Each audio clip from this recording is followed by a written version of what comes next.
When Gracie and I first got married, there were a lot of things that we did different from each other, and there's a lot of things that we do differently now than when we first got married. Um, it's one of those things where, I mean, it's like I was talking to someone the other day, and I knew everything before I got married. I knew it all, you know. Didn't really need any counseling books because, you know, I already had it all figured out. And everybody who has never been married, you know, they know everything. But then when you get married, it's like an avalanche of all the things you don't know. You know, and all you people who have been married, you're all laughing because you know exactly what I'm talking about. It's like when you don't have kids, you're the world's best parent. And then you have kids, and it's like, this isn't supposed to happen to me because I know everything. And so here, Grace and I first got married. There's just a lot of things that we did differently that I didn't realize because, well, one of the things is, and for us especially, I think it was harder than it is for some people because we didn't have sex before marriage with anyone. So, you know, there was no previous baggage or anything, which made it better. But at the same time, we didn't know what it was like to live with someone. You know what I mean? Except for, like, our parents. So we got married, and, you know, I kind of thought it was going to be like having a roommate back at college, you know, like a dorm mate, you know, just two bachelor pads, you know, you just do whatever the heck you want, and I'm going to do whatever the heck I want, and we'll just kind of get along. It wasn't like that. And it didn't take long for me to figure out that it wasn't like that.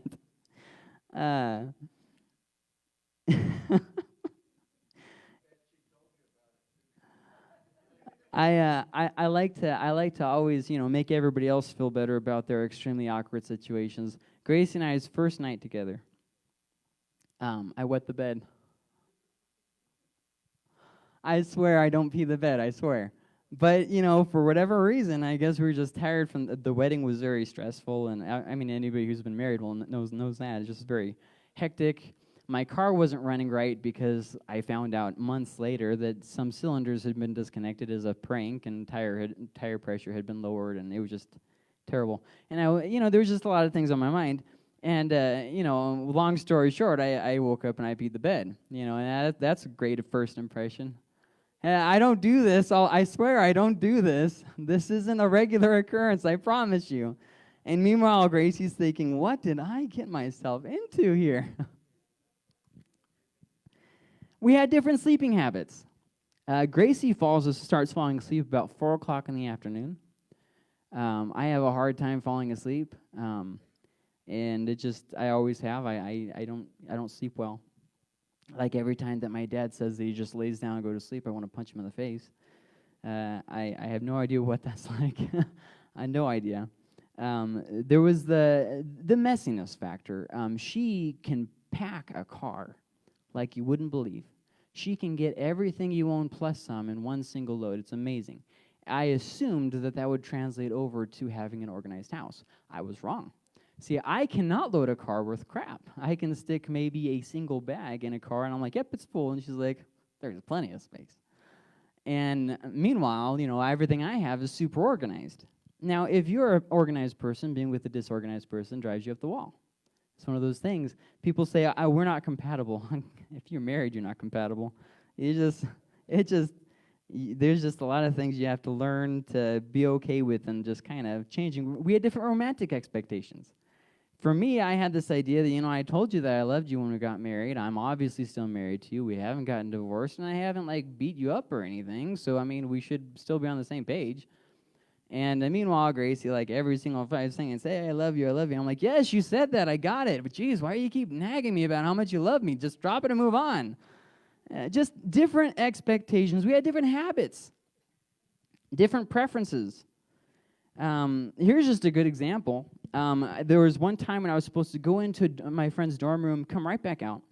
It was men's and women's were separated. Okay, so that's why I say she had to stay there. So I went into the men's dorm to get something. I don't know how. I forgot what I was doing. We ended up playing video games for like 3 hours. Anyways, I come back out and she's still there. See, meanwhile, if Gracie's in a store for too long, I'm leaving. Like, you've been in there for 20 minutes. Anything you have to have gotten, you should have already gotten. I'm out. We're just different. Different habits, different preferences. She would take a shower and she would leave a bunch of hair on the wall, and then she'd start writing letters with it and curling. Yeah, have you ever, and doing that twirl thing that women do where they have like that wad of hair there? It drove me up the wall because I would be in there cleaning out the drain for the shower, and where did all this hair come from? Well, I should have just figured it out. But when you're a single guy, this doesn't really occur to you. And then she's like, oh, I didn't know you had to clean out the drain. And I was like, I do this thing every month. What's going on, friend? I had to get a snake to get the thing. Anyways, it doesn't really matter. She would do this thing where she would fill up the counter. No counter space because of makeup and different products and stuff. I don't know exactly what all they do, but there's about 1 billion of them. And that was a very big, to me, because when I was in college, that was like the golden rule. You don't take up the counter space because things get knocked off, they get in the way. It's just a pain in the butt for everybody. Leave your crap, put your crap up. So we always had our counter space cleared. Then I move in with my wife, and it's like, wow, this is not good. This. She's like, what? And I'm like, no, I tried to one time, and there was hell to pay. Here's one thing that I loved to do. I was under the assumption that a man could and should fix every single problem that ever occurs. So, if there was an issue, I would stay up late into the hours of the night, nagging her about it so that she would know from 5 different angles, perfectly clear what she had done wrong, how to fix it, and how we could avoid this in the future. Turns out, she doesn't think like that. And so I get irritated because it's 1 o'clock. I've only been talking for 6 hours, and she's be falling asleep. Well, get with it, Grace. Here's another example. This one's still a funny one. When she had a paper, we were in the same class, and she had a paper that was due. I had done my paper like a week and a half ago, because organized. So then she says, hey, can you help edit my paper? I think, yeah, fine. Well, it gets to be the day before, and I'm like, were you going to send me that paper so I can edit it for you, so I can, take out the spelling errors and all that? And she's like, oh, yeah, I haven't written it yet. Like, when you say you haven't, what do you mean? I haven't even started. And I said, you haven't even started? And she said, well, I added my name and the class at the top of the paper. And I said, oh, okay. Did you still want me to grade it? And she says, oh yeah, I'll send it to you later. And I'm just thinking, how much later is later? So I'm in my dorm room waiting. Curfew comes and goes. So I'm like, okay, she's not giving me a hard copy of this thing. So because they had a curfew, and after that you couldn't leave your dorm because no hanky panky. It was a Christian college, which I'm not making fun of that. So it gets, and I'm waiting. And I'm like, okay, I guess I'll watch a movie. Well, the movie ends and still no paper. I'm like, okay, what's the deal? Well, so then 3 o'clock in the morning comes around, and she says, oh yeah, here's that paper. I just finished it, and she sends it to me. And this thing is a travesty. I have to just completely change the whole thing. I think there might have been one paragraph left the same that she had done, but I had to do all kinds of spelling changes too. So basically, I had to rewrite her paper at 3 in the morning. I finished at 5:30, and I sent it back over to her as soon as it was a morning class, and the library opened at 7. The class started like 7:15. She got up, went to the library, printed it off, and went to class. Meanwhile, I was sitting there thinking, that is the last time I offered to help her with the paper. I had many lectures on that one. I think I had 3 different sermons prepared for her about tardiness and that kind of stuff. And I think they went very well, but I don't think she thought they went really well. Anyways, long story short, too late. When you get married, there's a culture clash between yourself and your spouse. You have different cultures. Now, you remember last week we talked about a culture is the way we do things. It's who you are without trying. See, the longer you're married, you develop your own culture, your married culture.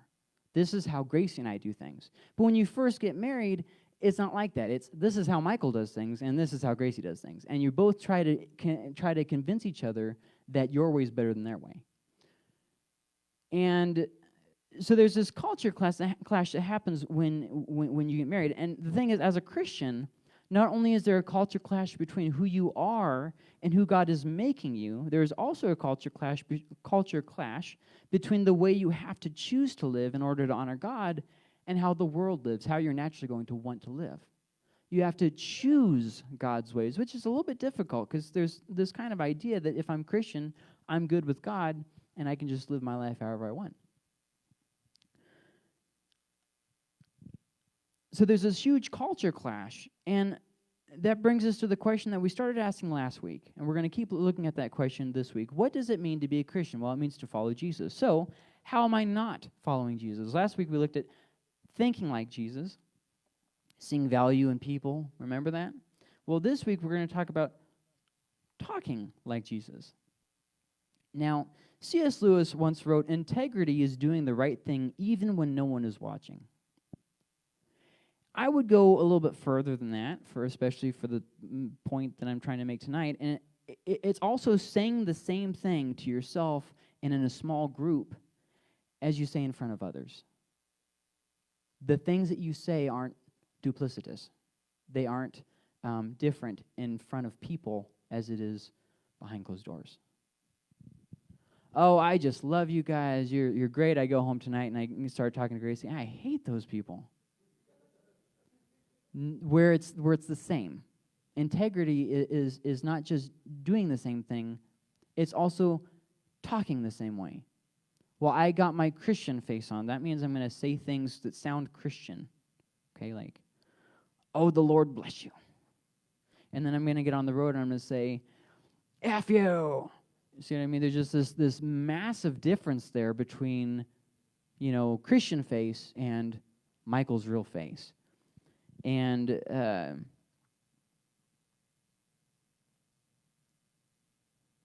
so it's saying the same thing behind closed doors as you say in front of others. Mark 9:33-34 says this: They came to a city called Capernaum. When he was in the house, he asked them, what were you guys arguing about on the road? And the very next verse says this: But they kept quiet because on the way they had argued about who was the greatest. I just want you to imagine this scenario. They're following Jesus. They're like, man, we're hanging with the big dogs, okay? We have got it made. I'm obviously better than you, Peter. I mean, you're always shooting your mouth off. So I've got that going for me. And Peter's like, now hold on. Yeah, okay, that might be true. But he gave me another name. Did you get another name? And then I can imagine John over there like, hey, I'm the one he loves, okay? That means, by implication, that he doesn't love any of y'all, just me. I'm the one that he loves, okay? And Peter's like, that's not what he meant, John. And so they're going back and forth about who's the greatest and all this. And then they get inside, and Peter's like, yeah, I won that argument. And you can just picture, hey, what were you guys talking about?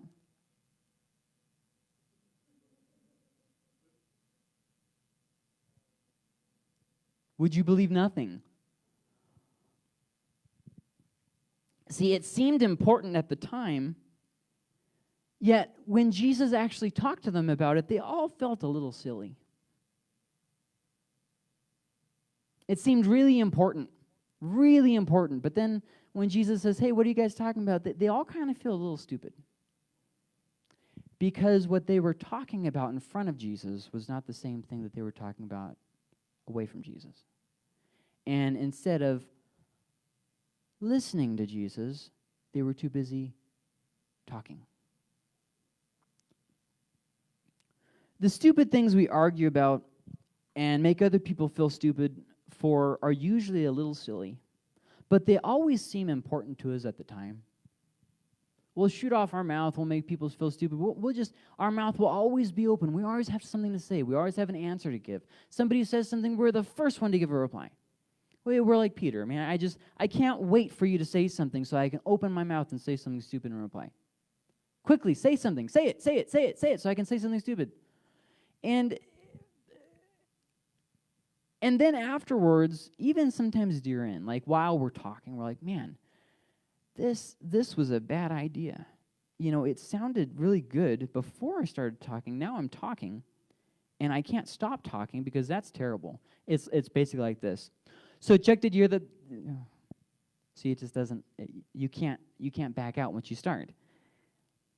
The stupid things we argue about and make other people feel stupid about, they seem so important to us at the time, but they're pretty silly. If we were to look back at some of the ways that we treated people during this whole coronavirus stuff, I think that we're going to be a little bit surprised in ourselves. I was that short to them about that? I said that? That person did that on the road and I didn't just let it go? I made that person feel crummy because of politics? I think, honestly, when we get past this virus, whatever that you want to call it, this time, I think there's a lot of things that we're going to feel pretty stupid about having done and said. But they seem so important to us now. See, they weren't really thinking about what they were talking about. They didn't realize something very important, that what they were saying, nobody was being encouraged by what they were saying. Nobody was better off for the conversation that they were having. Nothing good was accomplished. Their relationships were not strengthened. Nothing positive came from this conversation.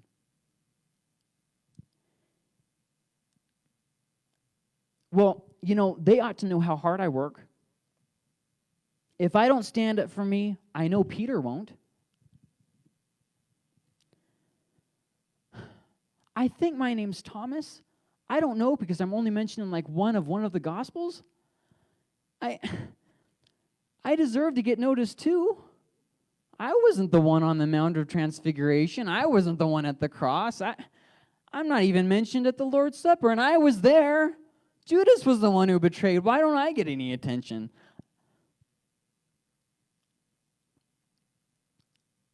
I saw what Peter did when Jesus wasn't looking. I know what he's really like. So let's look at, in contrast to the stupid things that we argue about, let's look at Jesus, how he talked. There's a big, strong contrast here. The disciples are not being tempted by anyone, and they're just come up with this stupid argument to start tearing each other down with. All on their own. Nobody helps them. They just walk into that pit. So here Jesus is being tempted by people, and look at how gracious his words are. Let's look at this, okay? Luke chapter 20, verses 20 through 26. Keeping a close watch on him, they sent spies who pretended to be sincere. They hoped to catch Jesus in something he said, so that they might hand him over to the power and authority of the governor.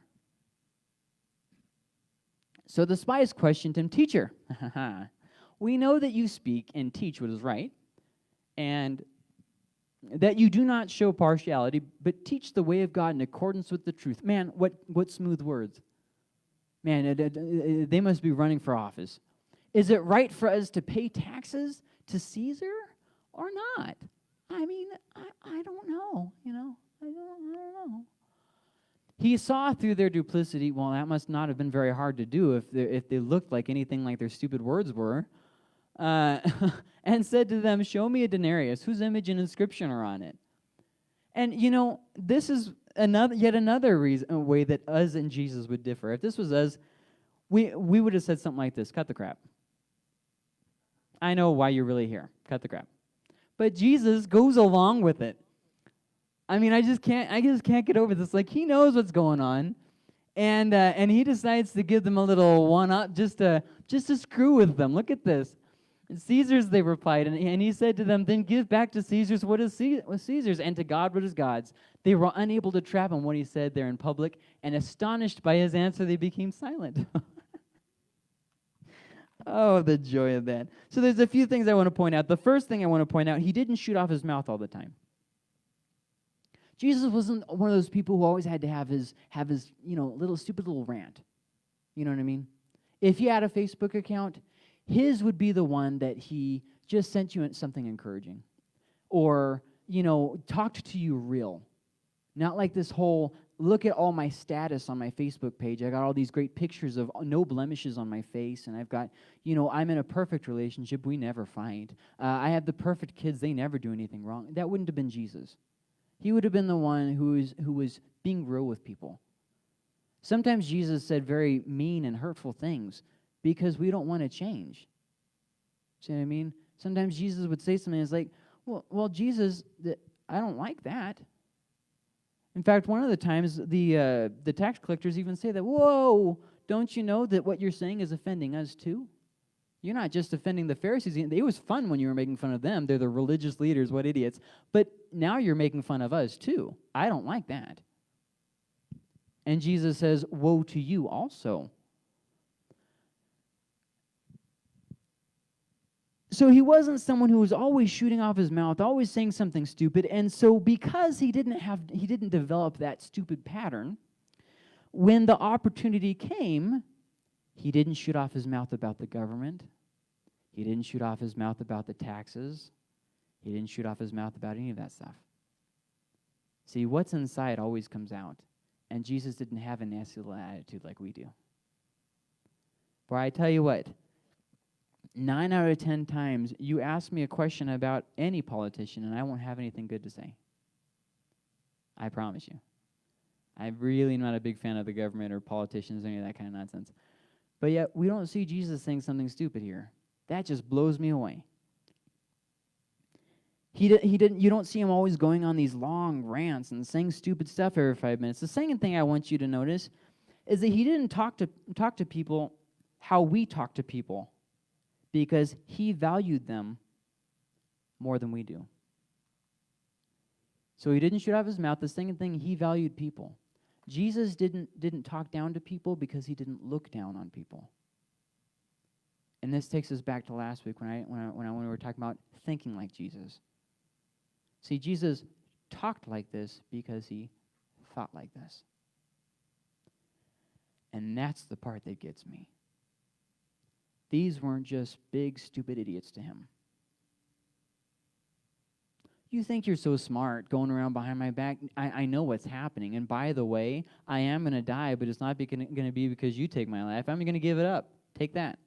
But you don't see him with that nice little attitude. He knows what's coming, and he still has this grace in the way that he talks. That just blows me away. And the third thing, see, Rome had originally come to help Israel. They were having kind of a civil war thing. I don't really want to get into it. This was about 60 BC. But you see, the problem was that they never left. And there were a lot of Jews that were very sore about this. It wasn't really their favorite thing to talk about. They still had the idea that Israel would be a free state. And so Rome was kind of the thorn on their side that was preventing that. So there was a lot of just problems there. Jewish nationalists thought that they deserved to be an independent state again. And then you had some Jews who were sympathizers, and that just caused more tension. There was actually a group of people, one of them actually became one of Jesus' disciples, called Zealots. They were basically like radicals. Think of them as like Antifa or, BLM or, one of those rioters, kind of like that. They were kind of like they believed that the liberty of the state should come through violence. This was not really someone who thought and acted like Jesus, and yet here he is following Jesus. What a difference Jesus makes in people's lives. So, okay. So we got this kind of tension going on, and this right here is a very sore subject. Jesus, they're talking about paying tithes, and you can just imagine some of the Jews cringing. He's going to tell us that we have to pay tithes or taxes. He's going to tell us that we have to pay taxes. You can just kind of imagine them kind of tensing up. Much like today, there was a lot of tension between the government and the people. Imagine that.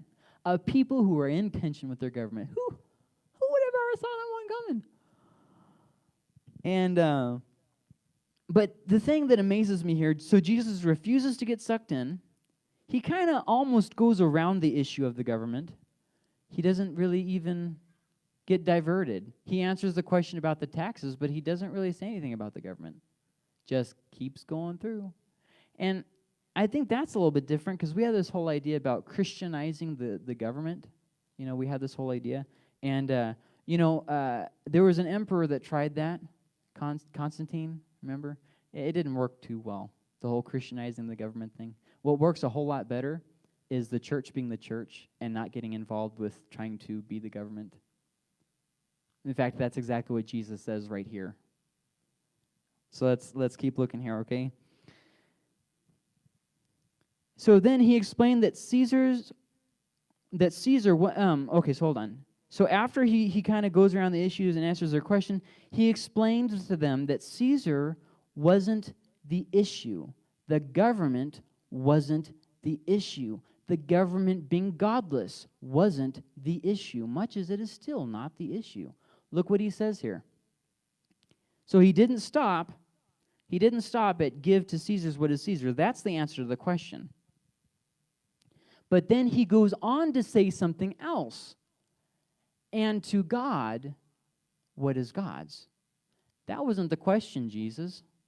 He just went a step beyond it. And Jesus often did this. He would answer their question and then give them something else deeper to think about.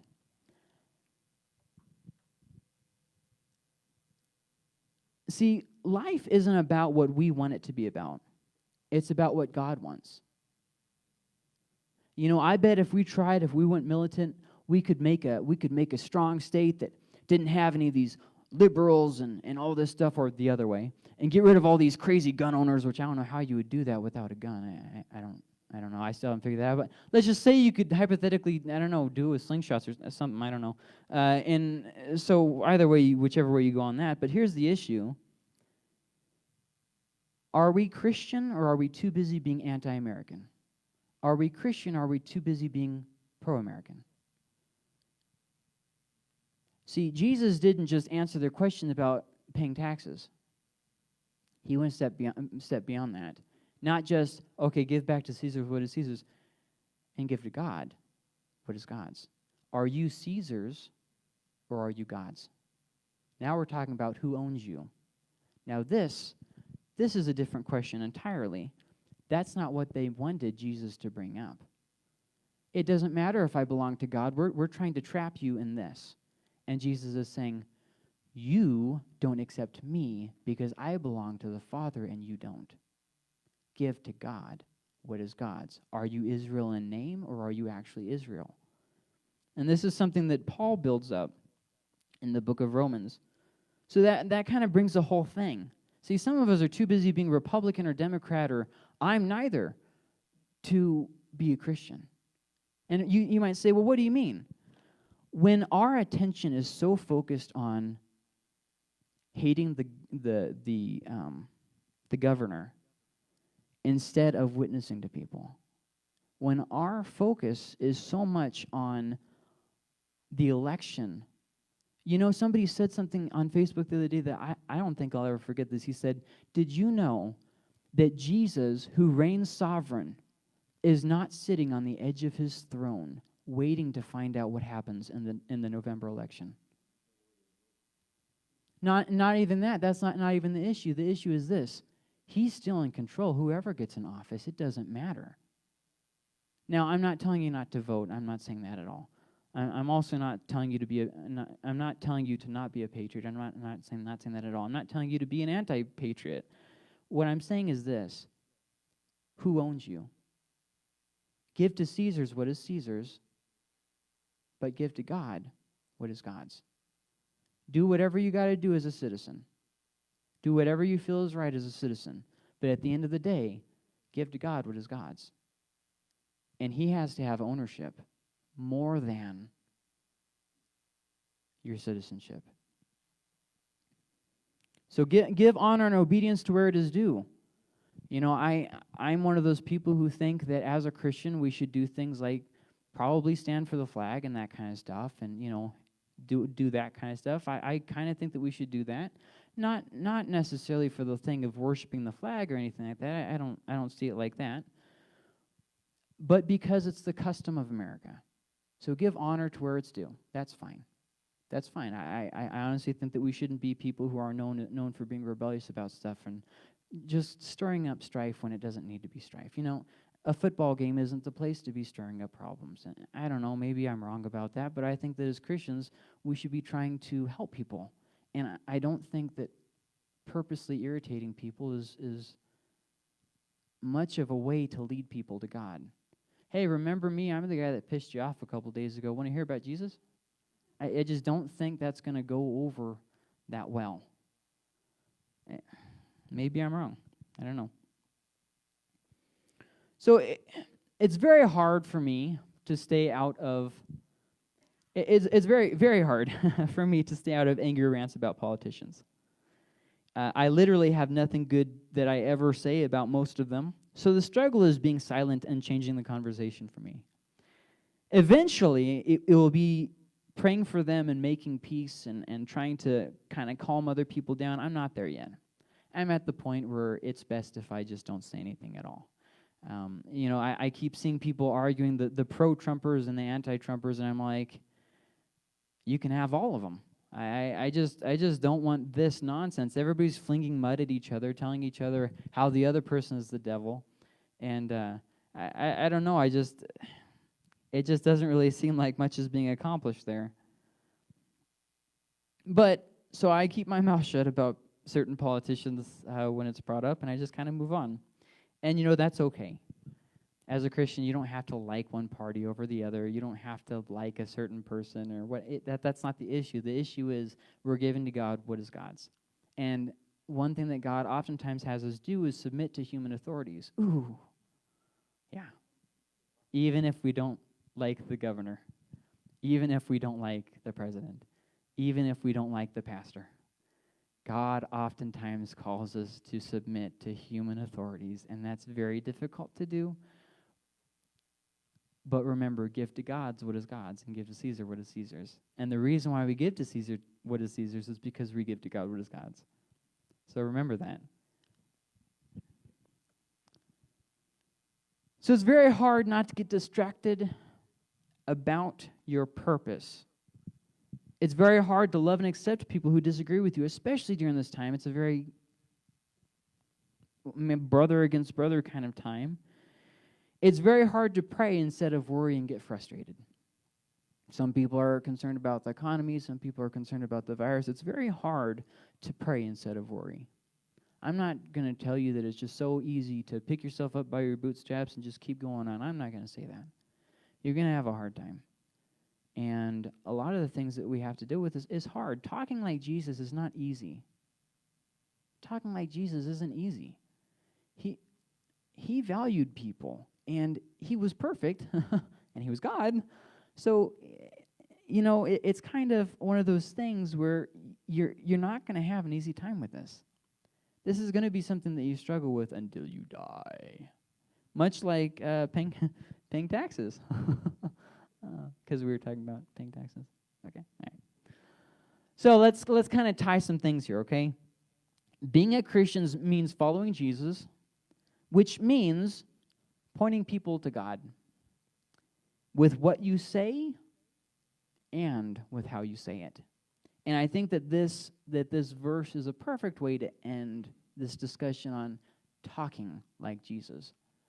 Do not let any unwholesome talk come out of your mouths, but only what is helpful for building others up according to their needs, that it may benefit those who listen. I am not there yet.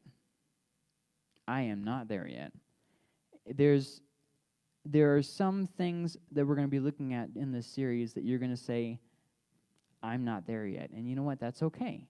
This is where we're going towards. Maybe the next time you're saying something stupid, you can just stop for a second and say, you know what, that's unhelpful. Maybe the next time you're just kind of tearing somebody down, you can stop yourself and you say, you know what, this is not good. Maybe the next time you're shooting off your opinion about this stupid politician or that stupid party or whatever, you can stop and say, you know what, this is not helpful. It's much like that conversation that Jesus' disciples were having, where he says, what were you guys talking about? And I want you to imagine something for me, okay? If you can, just close your eyes real quick, and I want you to imagine that you enter into heaven and you see the glory. Just the glory of God. And in that moment, everything that you were worried about just seconds before is gone.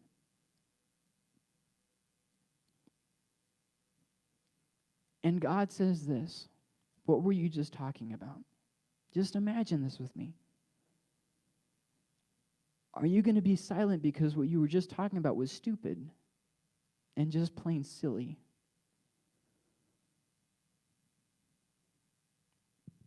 God, I thank you for what you're doing in us. And Lord, I just thank you for what you're doing through us. I pray that you'd set a guard over our mouths, that we would learn to have no unwholesome talk coming from our mouths, because it's just not, it's not good. It's not profitable. I pray that you would help us to learn discernment of what needs to be said and what doesn't need to be said. I pray that you would help us to learn when to just stop talking. Lord, I pray that the things that we say would be encouraging to others according to their needs, and that we would learn to value people so that we can speak to them with value. Because this is what we're asking, God. What does it mean to be a Christian? What does it mean to be a Christian? We're going to go to prayer, and I just want you to go with this. If you don't have anything, that you would just ask God, Lord, show me things in the way that I talk that isn't pleasing to you. I already know exactly what I need to pray for me. Some of you are going to have to learn to stop cussing. Some of you are going to have to learn to stop putting down people because of their political views. Some of you are going to have to learn, well, just stop tearing people down. I just want to encourage you to find a place for the next couple minutes and just be real with God for a couple minutes.